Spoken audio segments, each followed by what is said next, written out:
김용민 브리핑이 방송 1년을 맞는 8월 15일 대대적인 개편을 단행합니다. 뉴스의 암흑기 김용민 브리핑은 공정하지만 관점이 있고 객관적이지만 시시비비를 가리는 저널리즘의 대안이 되겠습니다.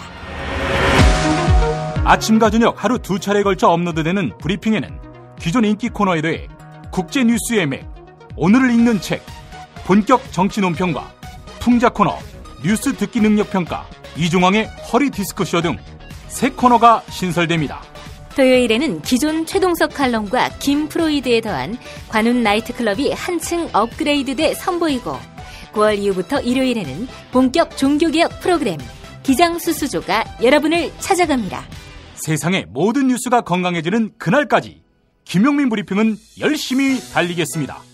여러분의 많은 성원과 청취 바랍니다.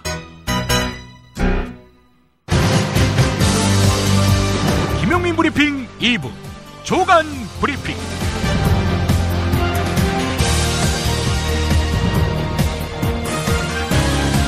(2016년 8월 11일) 목요일입니다.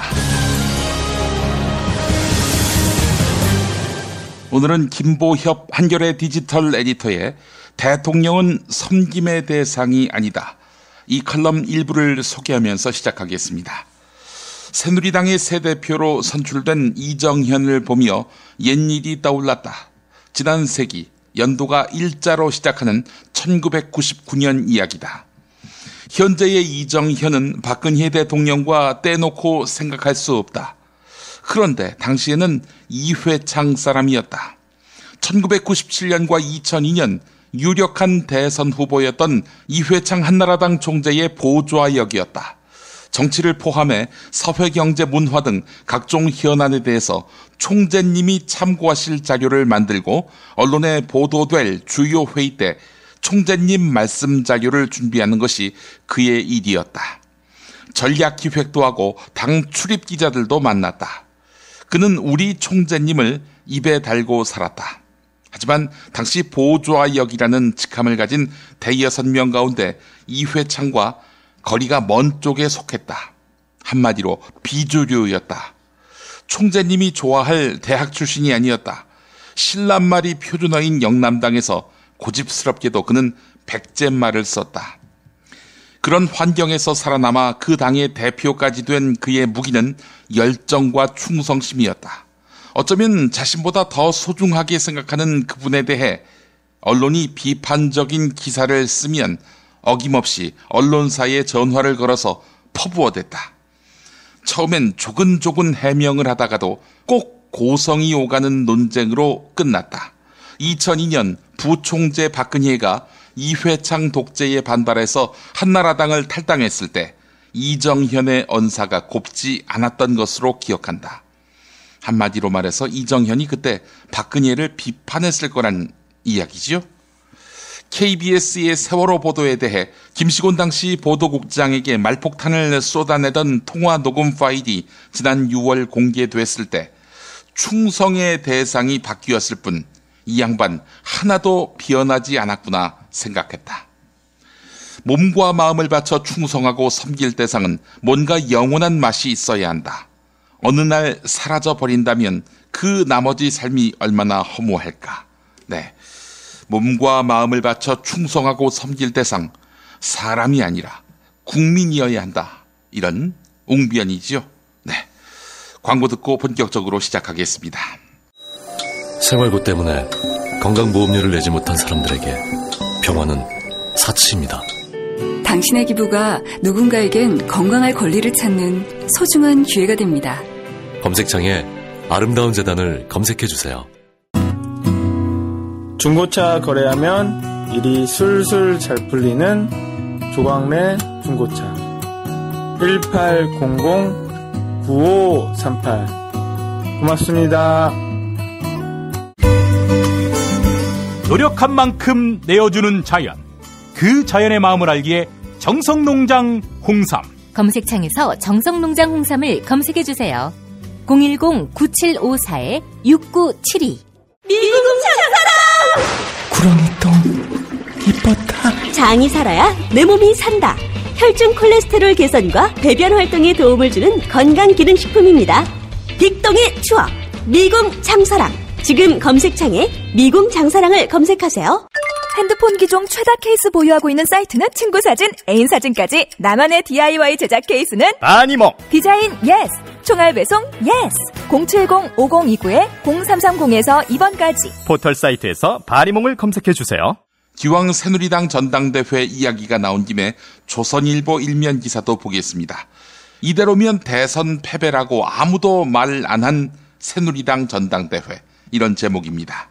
현 청와대 비서실장과 이름이 같지만 다른 사람인 이원종 전 청와대 정무수석은 다음 정권을 생각하는 정당이라면 전당대회에서 그렇게 싸웠겠느냐라면서 지금 새누리당은 당권만 생각하지 국민의 권리나 국가의 미래는 염두에 없는 것 같다, 이렇게 말했다고 합니다. 예, 전당대회 때 그렇게 싸웠었나요? 국민들이 관심이 없어서 잘 모르는 것 같습니다. 홍득표 인하대 명예교수도 이번 전당대회는 총선 이후 동떨어진 민심을 수습할 비전이라든지 내년 대선에 대한 플랜을 제시하지 않고 단순히 당의 리더만 뽑는 선거로 전락한 감이 있다, 이렇게 말했습니다. 네, 조선일보는 정녕 새누리당이 집권 못할까봐 걱정하고 있는 것입니다. 이제부터는 전기요금 누진제 관련 기사입니다. 폭염으로 에어컨 사용량이 급증하면서 폭탄 전기요금을 부과받을 가정이 전달보다 최대 500만 가구 증가할 전망입니다. 네, 이 말은 뒤집어 보면 한전이 떼돈을 번다는 이야기겠죠. 올해는 8월 1 평균 기온이 지난해 8월에 비해서 2도 가까이 오르면서 가정용 전력 사용량이 지난해 같은 때에 비해서 10%가량 늘어났습니다. 이 때문에 누진제를 이참에 완화해야 한다, 이런 목소리가 커지고 있지만 전기요금을 주관하고 있는 산업통상자원부는 여전히 부정적입니다. 누진제를 완화하면 전체적으로 전기요금이 올라서 저소득층 부담이 커진다, 이러면서 말이죠. 자나깨나 저소득층 걱정입니다. 조선일보가 보도했습니다. 자, 산업통상자원부가 걱정하는 저소득층 가운데 한 명인 지체장애 2급 하현곤 씨 이야기가 중앙일보에 있습니다. 지난달 시간당 840kW를 쓴 다음 전기요금 41만 원이 나왔는데 이걸 내지 못해서 전전긍긍하고 있습니다. 이분이 집에서 펑펑 쓴 게 아닙니다. 단칸방에서 하루 평균 100여 개의 인형을 포장하는 일로 생계를 잇고 있는데 이 과정에서 먼지가 많이 날려서 평소엔 공기청정기를 쓰고 지난달부터는 스탠드형 에어컨을 하루 10시간씩 사용하고 있는 것입니다. 자, 하현곤 씨만의 사정이 아닙니다. 상당수 경로당은 무더위 쉼터 기능을 잃었습니다. 충북 청주 우암동에 있는 한 경로당은 하루 에어컨 가동을 2시간으로 제한하고 있습니다. 정부 지원비로는 전기요금을 감당하지 못해서인데요. 앞서 말씀드린 대로 정부는 저소득층을 위한 누진제라고 강조하고 있습니다. 도대체 어떤 저소득층을 위한 누진제입니까? 중앙일보 기사 하나 더 보겠습니다. 팩트체커 뉴스 코너인데요. 거실에서 스탠드형 에어컨을 4시간 틀면 여름철 냉방 비용이 10만 원을 넘지 않는다. 네, 이게 최희봉 산업통상자원부 에너지자원실장의 말입니다. 한국전력 홈페이지에 전기요금 계산기를 활용해서 팩트를 체크했습니다. 그런데 냉방비만 11만 9,180원이 나왔다고 합니다. 10만 원 안 넘는다더니 넘습니다. 뭐 하여간 조금 넘은 것이니까 대충 맞다고 치죠. 문제는 이런 날씨에 에어컨을 어떻게 4시간만 사용하느냐 하는 지적입니다. 이런 가운데 한겨레 기사가 눈길을 끕니다. 정부가 가정용 전기요금 누진제를 손질하라, 이런 언론과 여론의 요구에 대해서 개편은 없다라면서 못을 박았지요. 안 바꾸겠다 이러고 있습니다. 자, 그런데 이미 2013년 감사원이 주택용 전기요금 누진제도 운영이 불합리하다라면서 산업통상자원부와 한국전력공사에다가 개선을 권고한 것으로 확인됐다는 것입니다. 감사원이 지적한 문제점들은 현재 누진제 개편을 요구하는 쪽의 주장과 상당 부분 일치합니다. 언론과 여론의 주장이 타당하다, 이런 이야기입니다. 하지만 지금까지 산업자원부와 한국전력은 감사원 권고를 받아들이지 않고 있습니다. 보수 언론 경제신문, 심지어 새누리당도 누진제를 손볼 모양입니다. 그러자 정부가 뭐라도 하는 신용해야 되는 거 아니겠습니까? 동아일보를 보니까 말이죠. 정부가 가정용 전기요금 누진제를 올 여름에만 한시적으로 완화해주는 방안을 적극 검토하고 있다고 합니다. 정부는 지난해 여름철에도 저유가로 인한 비용 절감분을 공공요금에 반영하라는 박근혜 대통령 지시에 따라서 전기요금 누진제를 한시적으로 완화한 적이 있습니다. 정부의 구상대로 한시적으로 완화할 경우 국민들이 입게 될 혜택은 어느 정도냐? 지난해의 경우 한국전력공사가 깎아준 전기요금이 모두 1287억 원인데요. 530만 가구가 평균 7,800원 정도의 할인 혜택을 받았다고 합니다. 네, 가구당 7,800원. 한마디로 미봉책이지요. 이참에 누진제를 근본적으로 뜯어 고쳐야 한다, 이런 지적이 나오고 있습니다. 정말 맛있다. 이 말 한마디면 모든 게 설명됩니다. 30년 전통 자연의 이로움을 담은 김치, 이담채 김치. 1544-4586 1544-4586. 술자리 많은 요즘 3차까지 달린 당신을 위한 필수품 전창걸의 새싹 땅콩차. 이제 속쓰림은 잊으세요. 070-8635-1288 070-8635-1288. 세계 최초의 미용 베개 바슈필로우를 아시나요? 아름다운 얼굴, 탱탱한 피부, 건강한 수면. 세계 최초의 미용 베개 바슈필로우가 도와드립니다. 검색창에 미용 베개 바슈필로우를 검색해주세요.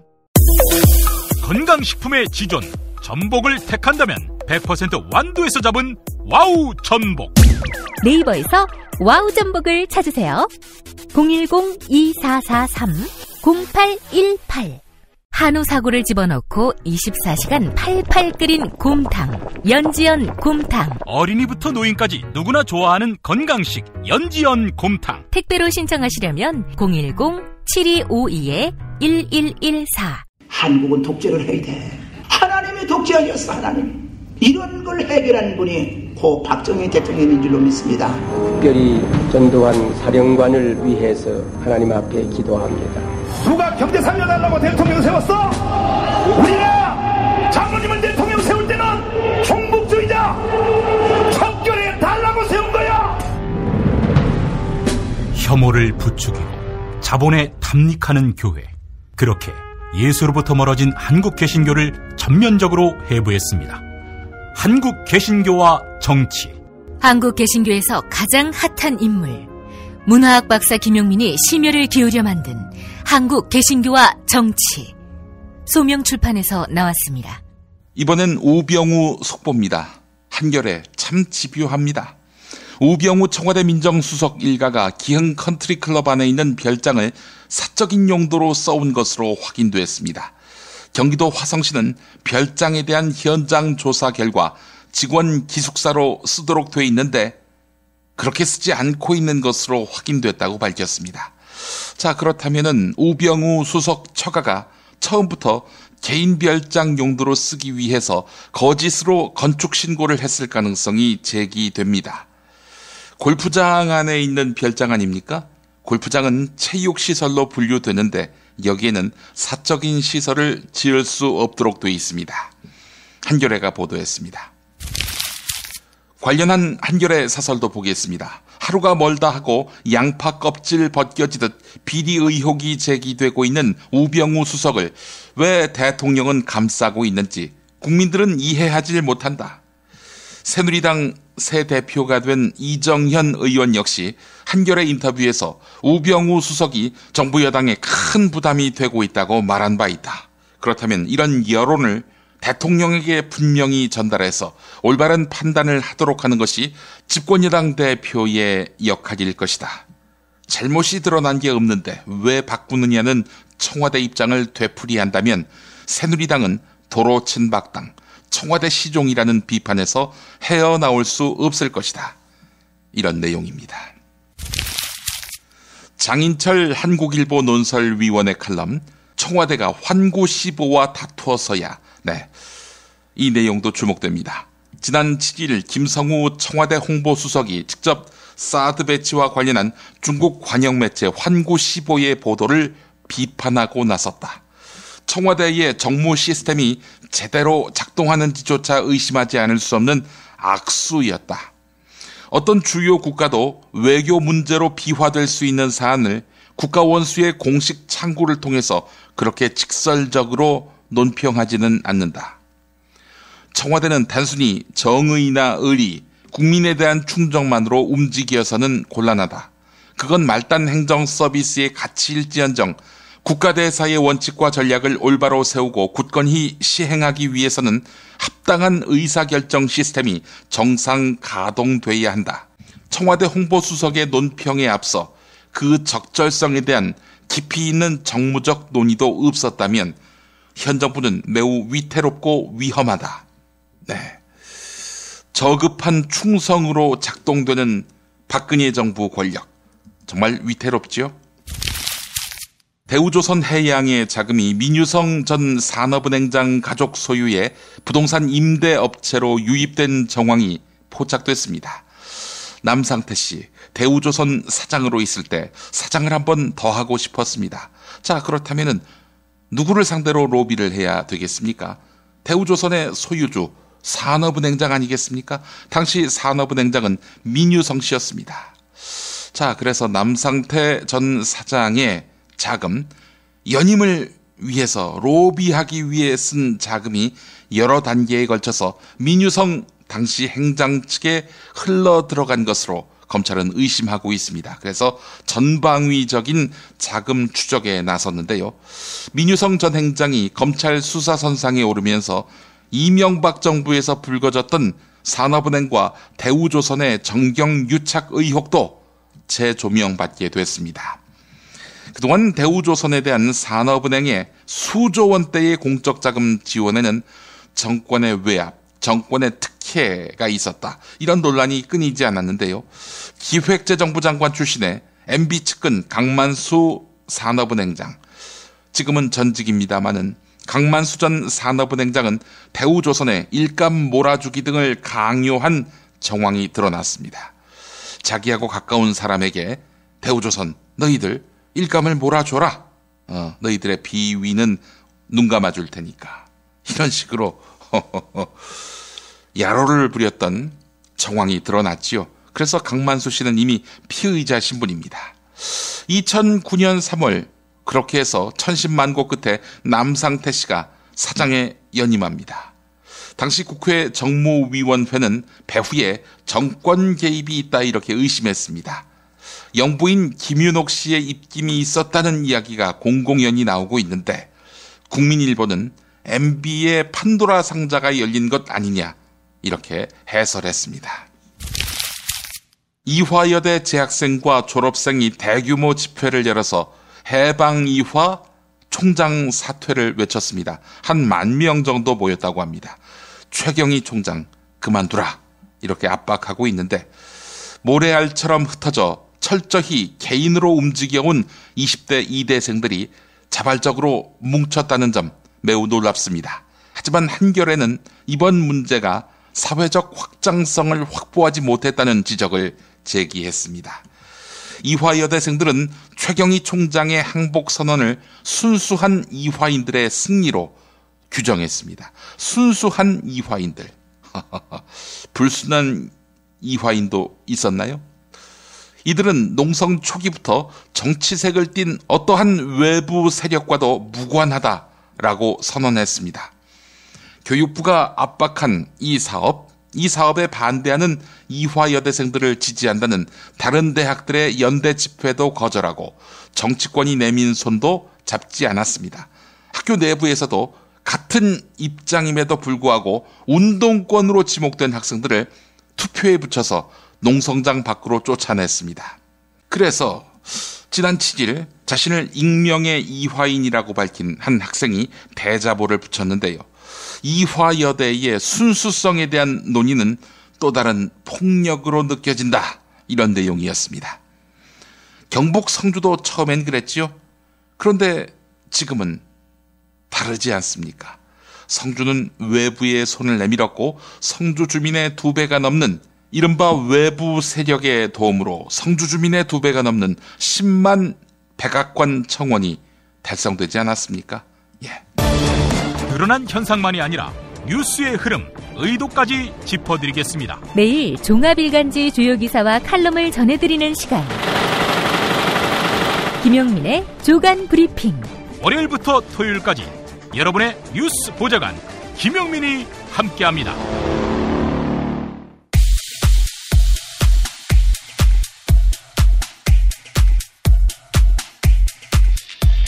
이정현 대표는 이미 경선 과정에서 이 자신을 발탁해준 박근혜 대통령에게 감사함을 갖고 있다고 밝혔습니다. 박 대통령과 각을 세우지 않겠다는 뜻을 밝힌 건데요. 오늘 그 청와대 김재원 정무수석과 만나서는 발언 수위를 더 높였습니다. 직접 들어보시겠습니다. 예. 여당과 야당이 똑같이 야당이 돼가지고 말하자면은 대통령과 정부를 대하려고 한다 그런다면 그건 여당이 자기 본분과 자기 지위와 자기 신분을 포기한 거라고 생각을 합니다. 대통령과 맞서고 정부와 맞서는 것이 마치 정의이고 그게 다인 것처럼 하는 인식을 갖고 있다고 한다 그런다면 나는 그 여당 소속원으로서 자격이 없다고 생각합니다. 이 논리는 낯설지 않은데 지난 2014년 4월 세월호 참사 당시 KBS 보도국장에게 전화한 이정현 당시 청와대 홍보수석. 이런 식으로 지금 국가가 어렵고 지금 나라가 어려운데 지금 이 시점에서 그렇게 정부를 이거 두드러 패야지 그게 맞습니까? 그렇지만 지금은 뭉쳐가지고 정부가 이걸 극복해 나가야지. 고향 완수까지 전부 이렇게 짓밟아가지고 정부를 갖다 이렇게 짓밟아가지고 되겠냐고요. 직접적인 원인도 아닌데도. 이정현 새누리당 새 대표, 그때나 지금이나 같은 입장. 새누리당이건 KBS건 간에 대통령과 한 몸이라는 이야기. 만약 새누리당에서 딴소리가 나온다면 이정현 대표는 뭐라고 할까? 혹시? 아이 씨발놈들은 너희 씨발놈들은 잠깐 벗어나려고 세상에 그러니까 같은 다른 부처로 이렇게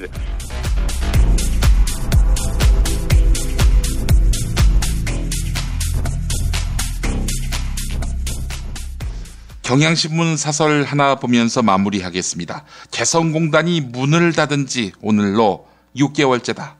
그러나 재가동의 기약 없이 입주기업과 노동자의 피해보상 논란만 지속되고 있다. 정부는 북한 비핵화에 진전이 없는 한 재가동 논의는 부적절하다고 선을 긋는다. 정부는 개성공단 가동을 전면 중단하면서 더 이상 개성공단 자금이 북한의 핵과 미사일 개발에 이용되는 것을 막기 위한 것이다 라고 설명을 했는데 이 말대로라면은 지금 북한의 미사일 개발은 크게 위축됐어야 한다. 그러나 현실도 그러한가? 공단 폐쇄 이후에도 북한이 미사일 도발을 통해서 핵 미사일 능력을 키워왔기 때문이다. 특히 장거리 무수단 미사일과 잠수함 발사 탄도 미사일 시험 발사는 실질적인 핵 위협으로 평가되고 있다. 개성공단 폐쇄 후 6개월은 북핵 미사일 능력이 고도화된 시기였다. 북핵 미사일 고도화를 막기 위해 개성공단을 중단한다는 정부 주장의 허구성이 드러난 것이다. 그렇다면 지금이라도 개성공단 문제를 원점에서 재검토하는 것이 맞다. 개성공단 복원을 위한 남북 대화가 성사된다면 이는 북한 미사일 문제를 풀 수 있는 단초로 작용할 것이다. 정부가 먼저 손 내밀어야 한다. 지난 5월 북한이 남북 대화를 제의했는데 그 제의는 아직 유효하다. 이런 내용이었습니다. 조간 브리핑 마칩니다.